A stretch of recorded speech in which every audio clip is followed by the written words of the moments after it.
अस्सलामुअलैकुम दोस्तों, welcome back to another video. आज की वीडियो है 2017 टोयोटा प्रियस के ऊपर। ये कार हीट अप हो रही है और चेक इंजन लाइट दे रही है। जब हमने इसको स्कैन किया तो इंजन कंट्रोल मॉड्यूल के ऊपर दो एरर कोड्स आ रहे हैं। एरर कोड है वाटर पंप का और दूसरा एरर कोड है हमारे पास वाटर वाल्व का। इंजन कूलेंट बाईपास वाल्व भी इसको कहा जाता है। इससे पहले हम डाटा स्ट्रीम में जाएंगे और डाटा स्ट्रीम में कुछ पैरामीटर्स को सिलेक्ट करेंगे। इससे पहले हम वाटर पंप की स्पीड को मॉनिटर करेंगे। यहाँ पे हमारे पास जो वाटर पंप की टारगेटेड स्पीड है ये 0 है। हम एक्सीलरेटर पेडल डिप्रेस करके कार को स्टार्ट करते हैं और हमारे पास टारगेट स्पीड 3000 आरपीएम आ रही है, लेकिन एक्चुअल स्पीड हमारे पास अभी तक 0 है। यहाँ पे ये आइडेंटिफाई हो चुका है कि हमारा इंजन कंट्रोल मॉड्यूल हमारे वाटर पंप को चलने की स्पीड की डायरेक्शन दे रहा है, लेकिन वाटर पंप नहीं चल रहा। वाटर पंप ना चलने की कुछ रीजंस हो सकती हैं। या तो हमारा वाटर पंप स्टक हो चुका है, उसका जो रोटर है वो स्टक हो चुका है, या फिर वाटर पंप को पावर नहीं आ रहा। सबसे पहले हम इस एरर कोड को रिपेयर मैनुअल में चेक करते हैं कि रिपेयर मैनुअल में हमें क्या कहा जाता है। तो रिपेयर मैनुअल में यही बताया जाता है इसकी इलेक्ट्रिकल वायरिंग वाटर पंप के अंदर प्रॉब्लम हो सकती है या वाटर पंप की रिले के अंदर प्रॉब्लम हो सकती है। साथ ही साथ हमें मॉनिटर डिस्क्रिप्शन में ये बताया जाता है कि engine control module water pump को कमांड देता है और उस कमांड से वाटर पंप की स्पीड 900 आरपीएम का डिफरेंस होगा,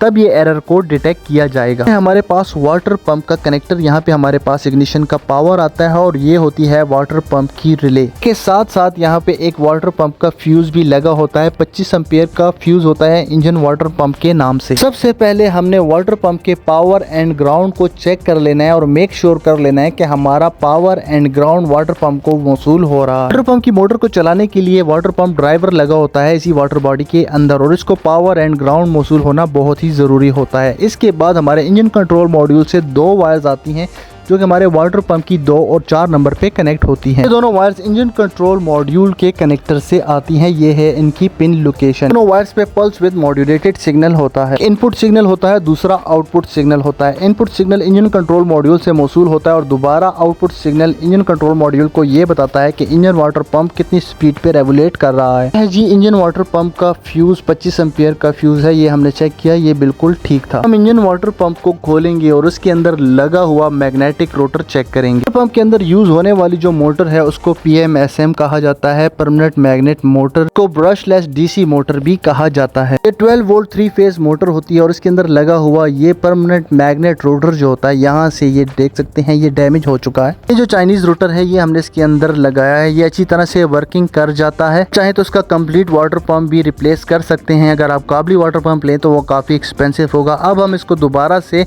स्कैनर लगाएंगे और इसकी रेवोल्यूशन चेक करेंगे और ये देखेंगे अब हमारी कार हीट तो नहीं होती। कोड्स हमने क्लियर कर दिए हैं और ये है हमारी डेटा स्ट्रीम। यहाँ से अब हम इन सारे पैरामीटर्स को चेक करेंगे। यहाँ पे हमारा जो कूलिंग फैन है ये हाई स्पीड पे चल रहा है, तो सबसे पहले हमने AC को ऑफ करना है क्योंकि हमारे AC की वजह से ये जो कूलिंग फैन है ये हाई स्पीड पे चल रहा है। सबसे पहले हम एयर कंडीशनर को ऑफ करते हैं ताकि फैन ऑफ हो जाए और फिर गाड़ी को हीट करते हैं और हीट अप करने के बाद हम इसका टेम्परेचर और इसके जो वाटर पंप की रेवोल्यूशन है यहाँ पे देख सकते हैं। हमारे पास जो वाटर पंप की टारगेटेड स्पीड है वो 1975 आ रही है और जो एक्चुअल स्पीड है वो 1875 है। Engine control module water pump को टारगेटेड स्पीड के जरिए सिग्नल सेंड करता है कि इंजन वाटर पंप को इतने आरपीएम के ऊपर चलना चाहिए। वाटर पंप का ड्राइवर वाटर पंप को चलाने के बाद जितनी स्पीड होती है वो स्पीड इंजन कंट्रोल मॉड्यूल को दोबारा से फीडबैक में देता है। से जाने वाले सिग्नल में और वहां से मौसूल होने वाले सिग्नल में 900 आरपीएम का डिफरेंस होगा तो उस टाइम पे ये एरर कोड डिटेक्ट किया जाएगा। अब हम हाइब्रिड कंट्रोल मॉड्यूल में आके इग्निशन स्विच को ऑन करते हैं और यहाँ से हम इंस्पेक्शन मोड को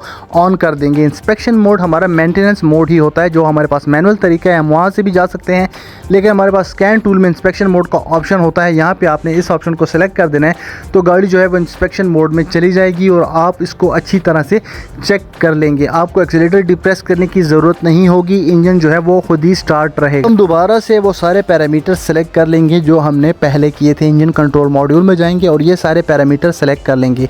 देख सकते हैं हमारे टारगेटेड स्पीड और एक्चुअल स्पीड के अंदर बहुत ही थोड़ा सा डिफरेंस रह चुका है। साथ साथ एक हिंट आपको देता हूं, जब भी हमारे एक्चुअल और टारगेटेड स्पीड में 300-200 आरपीएम का डिफरेंस होगा, इट्स मीन के वाटर की लाइन के अंदर एयर ट्रैप है, कूलेंट की लाइन के अंदर हवा ट्रैप हो जाएगी, तब भी हमारी टारगेटेड एंड एक्चुअल स्पीड के अंदर डिफरेंस आएगा। अब हम कार को हीट करेंगे, इसका टेम्परेचर 96 डिग्री सेल्सियस तक लेके जाएंगे और फिर हम इसको दोबारा से अच्छी तरह से एग्जामिन करेंगे। होने तक हम इसको स्किप करते हैं। यहाँ पे हमारा जो टेम्परेचर है वो 95-96 सेल्सियस पे आ गया है और हमारा जो इंजन कूलिंग फ़ैन है यहाँ पे देख सकते हैं ये लो पे चल रहा है। थोड़ी देर में जब हमारा टेम्परेचर डाउन होगा, हमारे जो रेवोल्यूशन है वाटर पंप के वो भी इंक्रीज़ हो चुके हैं। ऊपर से आप देख सकते हैं वो 4000 RPM तक चले गए हैं। पॉइंट पे हमने ये देखना है कि फ़ैन चलने के साथ ही हमारा जो कूलेंट टेम्परेचर है वो डाउन होता है या नहीं होता। वाटर पंप, रेडिएटर या फिर फ़ैन में कोई भी प्रॉब्लम होगा तो हमारा जो टेम्परेचर है वो डाउन नहीं आएगा। वाटर पंप के अंदर एंड कूलिंग सिस्टम के अंदर कोई प्रॉब्लम नहीं है, हमारा जो टेम्परेचर है कूलेंट टेम्परेचर का वो डिक्रीज़ हो रहा है। यहाँ पर फ़ैन भी ऑफ हो चुका है, इट्स मीन कि हमारा जो वाटर पंप है वो बिल्कुल ही परफेक्टली काम कर रहा है। अब चलते हैं हमारे दूसरे एरर कोड की तरफ। Coolant water route switching valve यहाँ पे ओपन है। यहाँ पे देख सकते हैं हमने 2 टेम्परेचर सेंसर सेलेक्ट किए हुए हैं, heater coolant temperature sensor and coolant temperature sensor. तो इन दोनों टेम्परेचर सेंसर्स के अंदर हमने डिफरेंस चेक करना है। यहाँ पे डिफरेंस 2 डिग्री 3 डिग्री तक अलाउड होगा जब हमारा वाटर पंप चल रहा हो। तो यहाँ पे हमारे पास एक एक्टिव टेस्ट होता है, हमने इस एक्टिव टेस्ट के अंदर आना है और यहाँ से हमने सेलेक्ट करना है control the coolant water route switching valve. तो इस वाल्व को हमने एक्टिवेट करना है, ऑन ऑफ करके चेक करना है कि हमारा एरर कोड दोबारा तो नहीं आता या फिर हमारा जो ऑन ऑफ करने से हमारे हीटर कूलेंट टेम्परेचर के ऊपर और कूलेंट टेम्परेचर के बीच में जो डिफरेंस है ये बढ़ता तो नहीं है। तो यहाँ से हम इसको क्लोज एंड ओपन करेंगे 2-3 बार और उसके बाद हमने इसका एरर कोड दोबारा से करना है कि हमारा इस स्विचिंग वाल्व के अंदर कोई प्रॉब्लम तो नहीं है। पहले ये शॉर्ट टू बैटरी आ रहा था, इसका जो एरर कोड आ रहा था, तो अब हम इसको दोबारा से ऑन ऑफ करके फिर इसका एरर कोड चेक करेंगे कि हमारे इंजन कंट्रोल मॉड्यूल के ऊपर कोई एरर कोड तो नहीं है। अगर हमारा स्विचिंग वाल्व ठीक होगा तो कोई भी एरर कोड डिस्प्ले नहीं होगा और इन केस अगर हमारे स्विचिंग वाल्व के अंदर प्रॉब्लम है तो हमारा जो स्विचिंग वाल्व का एरर कोड है वो दोबारा से वापस आ जाएगा। एक्टिव टेस्ट परफॉर्म करने के बाद हम दोबारा से रीट्रबल कोड करते हैं और यहाँ पे देख सकते हैं हमारा इंजन कूलेंट बाईपास वाल्व जो है उसका एरर कोड दोबारा से आ चुका है। अब हम जाते हैं और इस वाटर वाल्व को चेक करते हैं। तो ये देख सकते हैं ये जो वाटर वाल्व है ये शॉर्ट हो चुका है, इसीलिए हमारे पास जो एरर कोड आ रहा था वो शॉर्ट टू बैटरी आ रहा था। ये वाल्व शॉर्ट हो चुका है जिसकी वजह से बहुत ज़्यादा जब इंजन कंट्रोल मॉड्यूल वहाँ से इसको स्विच करता है तो ये बहुत ज़्यादा एम्प्स लेता है और उससे ये एरर कोड जनरेट हो जाता है। हम चलते हैं रिपेयर मैनुअल की तरफ और रिपेयर मैनुअल में जाके ये देखते हैं कि हमारा ये एरर कोड आने की रीज़न क्या है, इसको इंजन कंट्रोल मॉड्यूल कैसे मॉनिटर करता है। एरर कोड के मॉनिटर डिस्क्रिप्शन में मैन्युफैक्चरर हमें ये बताता है कि ये एरर कोड तब जनरेट होता है जब इंजन कंट्रोल मॉड्यूल इस वाल्व को स्विच करता है और उसका जो करंट होता है, जो इसके एम्प्स होते हैं, मिली एम्प्स होते हैं, उनको मॉनिटर किया जाता है और जब भी टारगेटेड एम्प्स के अंदर और एक्चुअल एम्प्स के अंदर डिफरेंस होगा तो ये एरर कोड सेट हो जाएगा। वाल्व को इग्निशन का पावर EFI की मेन रिले से आता है और एक जो उसका ग्राउंड होता है उसको इंजन कंट्रोल मॉड्यूल को स्विच करवाने के लिए कंट्रोल करता है। तो ग्राउंड इसका इंजन कंट्रोल मॉड्यूल से होता है। ये है इसकी पिन आउट, ये इसकी 1 नंबर की है और यहाँ पे इसके इंजन कंट्रोल मॉड्यूल का इलेक्ट्रिकल वायरिंग डायग्राम है। ये है हमारे पास कूलेंट फ्लो शटिंग वाल्व, तो इसके अंदर हमारा जो हीटर कूलेंट टेम्परेचर होता है वो भी यहाँ पे लगा होता है। हमने इस फ्लो शटिंग वाल्व को रिप्लेस कर दिया है और गाड़ी को हमने मेंटेनेंस मोड के अंदर डाल दिया है जैसे हमने पहले किया था। अब यहाँ से हम उसी एक्टिव टेस्ट को यहाँ से परफॉर्म करेंगे, इसको ओपन एंड क्लोज करेंगे बार और ओपन एंड क्लोज करने में हम ये भी देखेंगे कि हमारा जो coolant temperature sensor for heater है और कूलेंट टेम्परेचर है इन दोनों के अंदर कितना डिफरेंस आता है। तो सबसे पहले हम यहाँ से इसको क्लोज करते हैं। ये देखिए यहाँ से ये क्लोज हो चुका है। दोनों के अंदर जो डिफरेंस है वो 0 डिग्री सेल्सियस का है। यहाँ पे देख सकते हैं कोई भी डिफरेंस नहीं है। अब हम इनको ओपन करेंगे और फिर ओपन करके चेक करते हैं कि बीच में कोई डिफरेंस आता है या नहीं आता। हमने पहले ही वाल्व को बैटरी के साथ चेक कर लिया था, वाल्व बिल्कुल से परफेक्टली वर्किंग कर रहा था।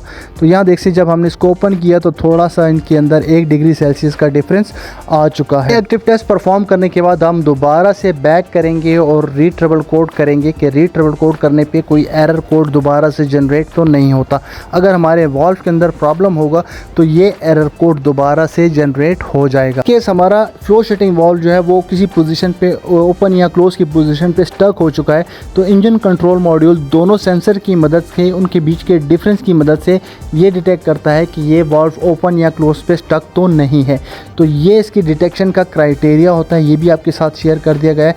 लेकिन ये हाइब्रिड कार है, जब हमारा इंजन ऑफ होगा, हमारे वाटर पंप का जो स्पीड है वो 0 होगी, उस टाइम पे दोनों के बीच में ज़्यादा डिफरेंस अकर होगा, वो लाजमी चीज़ है।